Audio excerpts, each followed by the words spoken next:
Hello student, myself Minal Pawar. Today we are going to learn subject physics 10 number topic electrostatics. Today we will see few example which is given in exercise. काही example आपण पाहणार आहोत ते exercise मध्ये दिलेले आहेत. काही example आपल्या प्रत्येक आर्टिकलच्या पॉइंट खाली दिलेली ती example सुद्धा exam मध्ये विचारली जातात. काल एक आपण example पाहिले त्या example मध्ये just we will revise this example. त्या एक्झाम्पलमध्ये आपण Q ची व्हॅल्यू फाइंड केली होती. Therefore Q square is equal to 2.16 into 10⁻⁻19 अशा पद्धतीने कन्वर्ट होतं. That Q square is equal to 2.21.6 into 10⁻20 असं कन्वर्ट करायचं. कारण त्याचं आपल्याला काय फाइंड करायचं, स्क्वेअर फाइंड करायचं. So by using this log table we can find the square root of this charge. If we have to find the square root of this value, the 21.6 into 10⁻20, we can use the log table. By using log table we can obtain the value of that charge. This method is here. See how to obtain the value of charge. 1/2 into log of 21.6 into 10⁻20. हे आपल्याला आधी सरांनी पाटील सरांनी आपल्याला सांगितलं how to find the square root. हेच example घेतलेले आहे. त्यांनी त्यामध्ये डिटेलमध्ये सांगितले याची व्हॅल्यू कशी मिळते. आता आपल्याला ह्याची व्हॅल्यू या पद्धतीने मिळते ते डायरेक्टली मी लिहिते, तुम्ही सॉल्व करून पहा. There 4.648 into 10⁻10. त्या एक्झाम्पलमध्ये दोन व्हॅल्यू दिले होते, निगेटिव्ह व्हॅल्यू दिला, त्यामुळे त्याला साईन काय द्यायचं, निगेटिव्ह साईन द्यायचं. निगेटिव्ह साईन दोन्ही साईन सारखं असेल तर त्या व्हॅल्यू काय होतात, रिपेल होतात. त्यामुळे दोन्ही ह्याला साईन कसं आहे, सारखं साईन. एक व्हॅल्यू क्यूची आपल्याला ही मिळाली, दुसरी क्यूची व्हॅल्यू फाइंड करण्यासाठी आपण अशा पद्धतीने इक्वेशन मिळालं होतं. Therefore Q is equal to Q1 plus Q2. जर क्यू आणि ची व्हॅल्यू जर सेम असेल, Q1 is equal to Q2 असेल तर Q प्लस Q म्हणजे काय आलं, 2Q. Therefore second value we can obtain here 2 into -4.648 into 10⁻10. हे दोन्हीचं मल्टिप्लाय केल्यानंतरचे उत्तर मिळालं ते म्हणजे सेकंड क्यू आहे. ती व्हॅल्यू आपल्याला मिळते -9.296 इंटू 10⁻10 कुलोम. युनिट लिहिणं महत्त्वाचे पा, युनिट्सला सुद्धा काय असतात, मार्क्स असतात. अशा पद्धतीने आपल्याला दोन चार्ज मिळालेले. हे तुम्ही टॅली करून पहा घरी. हे सरांनी सांगितलेले तुम्हाला how to find the square root. तरीसुद्धा मी परत सांगितले तुम्हाला how to find the square root. हे लास्ट काल पाहिलेल्या एक्झाम्पलचं उत्तर आहे. काल आपण एक्झाम्पल पाहिलं की नाही, त्याचं उत्तर आहे. आता पुढचे एक्झाम्पल पाहूया. कालच मी तुम्हाला सांगितलं, first of all we have to read this example carefully and what is given in this example, that first that you have to take, remember a charge plus Q exert a force of magnitude. Here magnitude is given -0.2 Newton on another charge is -2Q if they are separated by 25 centimeter. Determine Q. Same as it last equation जसं आपण जो formula वापरला तर तुम्हाला फॉर्म्युलेसुद्धा मी सांगितलेले आहेत. त्या फॉर्म्युलेचा वापर करून तुम्ही काय करायचं, एक्झाम्पल सॉल्व करायचं. In physics example is very important because in exam there is 30% question on in example. So example is important in physics. So first of all we will see second example. The first example we have seen. पुढचे example पाहूया. त्यामध्ये given काय दिले पहा, ते given लिहा. काय दिले, चार्ज दिलेले, एक चार्ज दिलाय, दोन चार्ज लागतात आपल्याला. Q1 दिलाय, Q दिलाय, Q2 दुसरा चार्ज काय दिलाय, -2Q दिलाय. आणि हे काय दिले, चार्ज एक्झर्ट फोर्स दिलेला आहे, F दिलाय, -0.2 न्यूटन दिलेले. आणि काय दिलेले, if they are separated distance R दिलेले. हे किती दिले, 25 सेंटीमीटर दिले.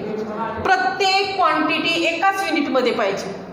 सेंटीमीटरचं कन्वर्जन कशात करायचं, मीटरमध्ये करायचं. म्हणजे 25 गुणिले 10⁻⁻, हे तुम्हाला माहिती आहे आधीपर्यंत झाले. How to convert centimetre into metre. That conversion is important in every example because all the that quantity have the same unit. That is we should be take the all quantities having the same unit. So first of all we have to take given. पहिल्यांदा given लिहायचं, त्यानंतर formula remind करायचं. कुठला formula इथे use करता येईल, आपल्याला काय काढायचं आहे, काय दिलेले आहे त्याच्यानुसार फॉर्म्युला यूज करायचा. F is equal to 1/4 pi epsilon naught Q1 Q2 upon R square. ना 1/4 पाय एक्सलॉन नॉटची व्हॅल्यू किती आहे ते थेअरी शिकवत असताना तुम्हाला सांगितले. 1/4 पाय एक्सलॉन नॉटची व्हॅल्यू आहे 9 × 10⁹ न्यूटन. ही व्हॅल्यू सबस्टिट्यूट करायची. आता first of all we have to substitute the which value is given here. आता F दिलेलं आहे, पाय F दिलं इथं -0.2 N दिलेलं आहे. 1/4 पाय एक्सलॉन नॉट किती दिले 9 × 10⁹ दिलेले. Q1 किती दिलं आहे, Q दिलेलं आहे. Q2 किती दिलं आहे -2Q दिलेलं आहे. आणि काय दिलं आहे R स्क्वेअर किती दिलं आहे, R स्क्वेअर दिलं आहे 25 × 10⁻² ब्रॅकेट स्क्वेअर. अशा पद्धतीने सर्व व्हॅल्यू दिलेले. आता काय करायचं, मॉडिफाय करायचं. 0.2 N दिलेलं आहे 9 × 10⁹. आता Q × -2Q म्हणजे किती येणार -2Q स्क्वेअर येणार. Q × Q -2Q square upon 25 × 10⁻² bracket square. You have to find Q square. त्यामुळे Q स्क्वेअर इथंच ठेवायचं. त्यानंतर काय करायचं, कन्वर्ट करायचं. काय ना -0.2 × 25 × 10⁻² ब्रॅकेट स्क्वेअर अपॉन 2 - 2 × 9 × 10⁹. अशा पद्धतीने Q स्क्वेअर मध्ये इक्वेशन कन्वर्ट करून घ्यायचं. सुरुवातीला Q स्क्वेअर मध्ये कन्वर्ट केल्यावर काय येईल, आता काय करायचं, जेवढं आपल्याला पॉसिबल आहे सिंपल मॅथ्सच्या साहाय्याने तेवढं पॉसिबल डिवायडेशन मल्टिप्लिकेशन असेल ते करून घ्यायचं. जर मल्टिप्लिकेशन डिवायडेशन जर त्या टिपिकल असेल तर लॉग टेबलचं यूज करायचं. आता हे मायनस मायनस साईन गेले इथं 1, इथे किती 0.1 येणार. अशा पद्धतीने if there are simple calculation असेल ते कॅल्क्युलेशन तुम्ही करू शकता. Q square is equal to किती आलं इथं 25 चा स्क्वेअर म्हणजे किती येतो, स्क्वेअर तुम्हाला पाठ असतील किती येणार 6 to 5 × 10⁻² चा स्क्वेअर म्हणजे 10⁻⁴. तर 0.1 म्हणजेच काय असतं 10⁻1 असतं. हे तुम्हाला माहिती. खाली काय येणार 9 × 10⁹. आता काय करायचं, Q square is equal to हे छेदस्थानी आहे ते आपल्याला अंशस्थानी न्यायचे. मग इथं 9 अधिक 1 वर गेल्यानंतर काय होणार वजा होणार. 625 गुणिले 10⁻⁴ × 10⁻⁴ आणि -1 किती येणार -4 आणि -1 -5 गुणिले हा वर गेल्यानंतर काय होणार -9 भागिले 9. आता डायरेक्ट डिवायडेशन करायचं. 9चा तुम्हाला टेबल पाठ असतो त्यामुळे डायरेक्ट डिवायडेशन केलं तर चालेल. No need of use here log table. Log टेबलची काही गरज नाही. इथं फॉर्म्युला यूज केलं तर आपल्याला 9 ने डिवाइड केलं असे मिळते. इथे किती येते 10⁻14 आलं. किती आलं 10⁻14. इथे किती येईल 54. Remaining terms is here 8 therefore 9.444 अशा पद्धतीने आहे. त्याचं आपल्याला काय फाइंड करायचं आहे Q स्क्वेअर फाइंड करायचं. 69.44चा काय फाइंड करायचा आपल्याला Q स्क्वेअर फाइंड करायचा आहे. तो Q स्क्वेअर सुद्धा फाइंड कसा करायचा ते तुम्हाला सांगितलेलं आहे लॉग टेबलच्या सहाय्याने. डायरेक्ट Q स्क्वेअर कसा फाइंड करायचा ते सुद्धा तुम्हाला लॉग टेबलच्या सहाय्याने सांगितले. ते लॉग टेबलच्या सहाय्याने लास्ट जसं आपण फाइंड केलं होतं तसंच सेम फाइंड करायचं. ते पहा Q square is equal to किती मिळाली म्हणजे आपल्याला 6 9. therefore here we get 69.44. 9 6 are 54 here 8 9 9s are 81 4 9 4s are 36 4 and 9 4s are 36. therefore Q square is equal to 69.44 × 10⁻14 आले. आता याचा आपल्याला स्क्वेअर रूट फाइंड करायचं. हे सुद्धा तुम्हाला सांगितलेले how to find the square root. Last logarithmic शिकवत असताना हे एक्झाम्पल घेतलेले आहे सिमॅजिक. त्याला स्क्वेअर रूट फाइंड करायचं आहे. त्यासाठी लॉग टेबलच्या साहाय्याने स्क्वेअर रूट कसा फाइंड करायचा पहा. 1/2 1/2 लॉग ऑफ ही क्वांटिटी घ्यायची इंटू 10⁻⁻40. ह्याचा लॉग पाहायचा, त्याच्या लॉगला 2ने डिव्हाइड करायचं. इथं काय ना त्याला डायरेक्ट 10⁻⁷ येणार. ह्याच्या लॉगला 2ने डिव्हाइड करायचं. डिव्हाइड केल्यानंतर जी व्हॅल्यू येईल त्याचा अँटी लॉग पाहायचा. आणि अँटी लॉग पाहायचा ही तुम्ही होमवर्कसाठी दिलेली, हे तुम्ही घरी करून पहा कसं येते ती. लास्ट व्हॅल्यू आपल्याला अशी मिळते. The last value we get here 8.333 into 10⁻⁻7. 8.33 into 10⁻⁻7 coulomb और Q is equal to 0.33 into 10⁻⁻6 coulomb. अशा पद्धतीने जरी डिजिटचा थोडा फरक आला तरी चालेल, मात्र हे उत्तर येताना व्यवस्थित 10⁻⁻ पॉवरमध्ये थोडीफार चेंजेस झाले तरी चालतात. -7 असेल तर 8.33 येणार, -6 असेल तर 0.833 आन्सर येणार. मात्र unit is necessary here. Here is coulomb. The unit of charge is coulomb. So here is we have to write the unit. That जर युनिट नसेल तर तुमच्या आन्सरमधले 1 मार्क्स काय होतात, कट होतात. टोटल मार्क्सला आन्सरला 1 मार्क्स असतात आणि स्टेपला मार्क्स डिवाइड केले जातात. लास्ट एक आपल्याला काय मिळालं 0.833 इंटू 10⁻⁻6 कुलोम. आता आपण त्यामध्ये कन्वर्जन पाहिलं होतं. 1 micro coulomb is equal to 10⁻⁻6 coulomb. अजून पद्धतीने कशा पद्धतीने उत्तर लिहू शकतो आपण, Q is equal to 0.833 micro coulomb असं सुद्धा उत्तर लिहू शकतो. लक्षात आलं. हे झालं सेकंड एक्झाम्पल. आता थर्ड एक्झाम्पल पाहिजे. त्यासाठी सुरुवातीला काय करायचं, थर्ड एक्झाम्पल वाचायचं. You must be read carefully this example. That afterwards इथं काय लिहायचं, गिवन लिहायचं. त्यामध्ये सुरुवातीला एक्झाम्पल केअरफुली काय करायचं, रीड करायचं. काय दिलं एक्झाम्पलमध्ये ते पाहिजे. आता रीड करूया. 2 चार्जेस दिले +5 micro coulomb -4 micro coulomb are kept 5 centimeter apart at a point A and B.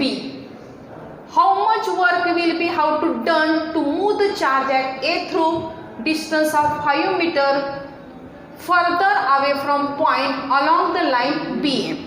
त्यामध्ये आपण कुलम्स लॉ पाहिला होता, सेम ॲज इट. इथं सुद्धा त्या पद्धतीने आपल्याला काय फाइंड करायचं इथं, दॅट 2 चार्जेस दिलेले आहेत and how much work will be done. त्यामध्ये आपल्याला वर्क फाइंड करायचं आहे. वर्क फाइंड करण्यासाठी त्याआधी काय फाइंड करायचं ते लक्षात घ्यायचं. आधी गिवनला इथं काय दिले, गिवन 2 चार्जेस दिलेले. त्या 2 चार्जेसमध्ये ए आणि 2 पॉईंट असतात. अशा पद्धतीचे ए आणि बी 2 पॉईंट असतात. त्यामध्ये एक 5, दुसरा किती दिले 4, त्यामधलं अंतर किती दिले एवढं, आणि अशा पद्धतीने फाइंड करायचं. त्यामध्ये Q1 2 चार्जेस दिले. Q1 किती दिलाय 5 मायक्रो कुलोम दिलाय. मग मायक्रो कुलोमचं कन्वर्जन कुलोममध्ये करायचं म्हणजे किती 10⁻⁻6 कुलोम. दुसरा चार्ज किती दिलाय Q2 दिलाय 4 मायक्रो कुलोम. 4 इंटू 10⁻⁻ दिलाय -4 इंटू 10⁻⁻6 कुलोम. हे पहिल्यांदा कन्वर्जन करून घ्यायचं. मायक्रोचं कन्वर्जन कुलोममध्ये करायचं. आर दिलेलं आहे. आर किती दिलं आहे आपल्याला, त्यामध्ये मीटर दिलेले, सेंटीमीटर दिलेलं नाही, sorry metre, not centimetre is given, metre. R किती दिलं आहे 5 मीटर दिलं आहे. आर किती दिलं आहे 5 मीटर. Q1 दिला आहे 5 मायक्रो कुलोम, 5 इंटू 10⁻⁻6. Q2 दिला आहे 4 मायक्रो कुलोम, 4 इंटू 10⁻⁻6 अंतर दिले. आता काय करायचं आपल्याला, फॉर्म्युला दॅट वर्क डन म्हणजेच काय, work done therefore W is equal to and V is equal to काय W upon Q, that is potential. Then W upon Q हे काय, दॅट पोटेन्शियल आहे, electric potential. V is equal to W upon Q. Therefore W find करायचं आपल्याला. त्यासाठी सुरुवातीला V find करणं गरजेचं आहे. ते Vचं इक्वेशन आपल्याला काय मिळते, V is equal to 1/4π Q upon R. V is equal to 1/4π Q upon 1/4π ची व्हॅल्यू किती आहे? 9 × 10⁹ न्यूटन. हे माहिती आहे तुम्हाला. आता ती व्हॅल्यू सबस्टिट्यूट करायची. V is equal to काय 1/4π here that V is equal to that formula. V is equal to 9 × 10⁹. एक Q1 आणि Q1 दिलेलं आहे. किती दिलं आहे Q1? 5 × 10⁻6 दिलेलं आहे. किती दिलेलं आहे? 5 × 10⁻6 अपॉन R दिलेलं आहे 5 दिलेलं आहे. आता हे सिंपल कॅल्क्युलेशन आहे. 5 कॅन्सल. काय राहिलं? 9 × 10⁹ × 10⁻6. Therefore V is equal to 9. हा 9 प्लस आहे -6 आहे. 9 6 3. V is equal to 9 × 10⁻3 volt potential difference. हे पोटेन्शियल डिफरन्स मिळाला आपल्याला. ह्या पोटेन्शियल डिफरन्सवर आपल्याला W फाइंड करायचं आहे. Therefore V is equal to W upon Q. मात्र हे Q वापरत असताना कुठलं Q वापरायचं आहे? हाच Q वापरायचा आपल्याला. मग इथं काय येईल? W is equal to V into Q. Therefore V is equal to along the line BA काढायचे, त्यामुळे आपण 5 वापरले, 5 वापरले.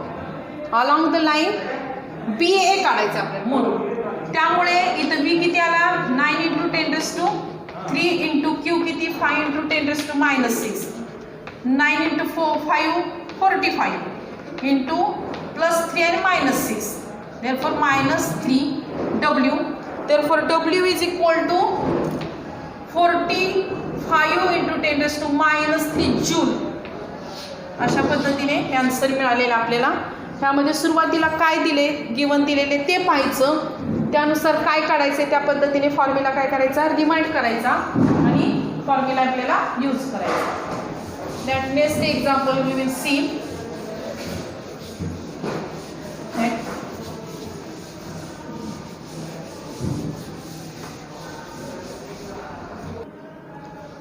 First we will learn this, read this example, that the EMF in a region is given by the electric field, sorry not EMF, electric field is given. Electric field is a region is given by E दिलेला आहे 0.5 K Newton per Coulomb. Calculate electric flux through a square of side 10 centimetre. Square म्हटल्यानंतर सर्व साईडची value किती असते? 10 senti. सर्व side कशा असतात? सारख्या असतात. You know that all of you known this squares. The square is along XY plane. Second, square is along XZ plane. And third, normal to square make an angle of 45 degree with the axis. आता पहिल्यांदा सुरुवातीला मी काय सांगितलं? सुरुवातीला लिहायचं आपण given काय काय दिले, ह्या एक्झाम्पलमध्ये काय दिले ते फर्स्ट केअरफुली रीड करायचं. त्या एक्झाम्पलमध्ये काय दिले ते गिवन लिहायचं. काय दिले? गिवन ई दिले आपल्याला. ई किती दिला आहे? Here E is equal to 0.5 नाही 5 दिले, सॉरी 0.5 नाही 5 दिलेलं आहे. 5 K न्यूटन पर कुलोम. आता 5 न्यूटन पर कुलोम दिलेलं आहे आपल्याला. ई दिलेलं आहे, इलेक्ट्रिक फील्ड दिलेले 5 दिलेले आहे. प्रत्येक side N is equal to किती दिलं आहे? 10 सेंटीमीटर दिले. सेंटीमीटरचं कन्वर्जन कसं करायचं? मीटरमध्ये का? 10 × 10⁻² metre. Length of E square, square of E. Electric flux calculate करायचे आहेत आपल्याला. In 3 cases electric flux we have to calculate. So we have to calculate first case is phi1. Phi means electric flux. We already have seen how to find what is the formula of electric flux and what is symbol of electric flux. हे आधी पाहिलेलं आपण. Electric फ्लक्सला कुठलं symbol? phi1 थेरीमध्ये, phi2 and phi3. 3 आपल्याला flux find करायचे. त्यामध्ये equation होतं, फायचा formula होता. हा फॉर्म्युला रिमाइंड करायचा. phi is equal to E A cos theta. किंवा E D S cos theta. A म्हणजे एरिया आणि डी एस मध्ये सुद्धा काय स्मॉल सरफेस एरिया असं लिहिलं तरी चालेल. E D S cos theta किंवा ई ए कॉस थिटा. आता पहिल्यांदा सुरुवातीला फाइंड करायचं case first. The square is along X Y plane. Square is along X Y प्लेनला असेल square. The square X Y प्लेनला असेल त्यामध्ये मिळणारा फाय कसा येईल ते फाइंड करायचं आहे. देअरफॉर एक्स वाय प्लेनमध्ये मिळणारा अँगल थिटा कसा येईल पहा. एक्स वाय प्लेनला असेल असे सरळ. मग एक्स वाय प्लेनला असल्यामुळं अँगल कसा येणार एकमेकाला कसं होणार तो नो अँगल देअर असं. त्यामुळे एक्स वाय प्लेनला येणार. If there are X Y plane काय येणार अँगल 0 येणार. First cases along the X Y plane. First केसला काय when square is along X Y. Case number first square is along X Y. The square is along xy that theta is equal to 0, that phi1 is equal to, substitute the value of theta, substitute the value of E, substitute the value of area in this equation we get. Therefore given here E दिलेला आहे किती दिला आहे 5.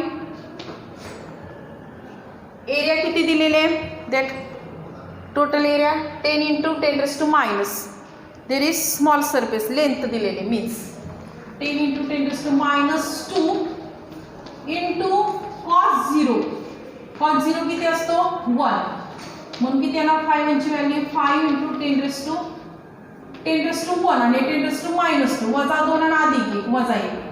5 ची value किती आली 5 into 10 raised to minus 1. Electric flux unit काय असतं 5 is equal to 5.5 व्होल्ट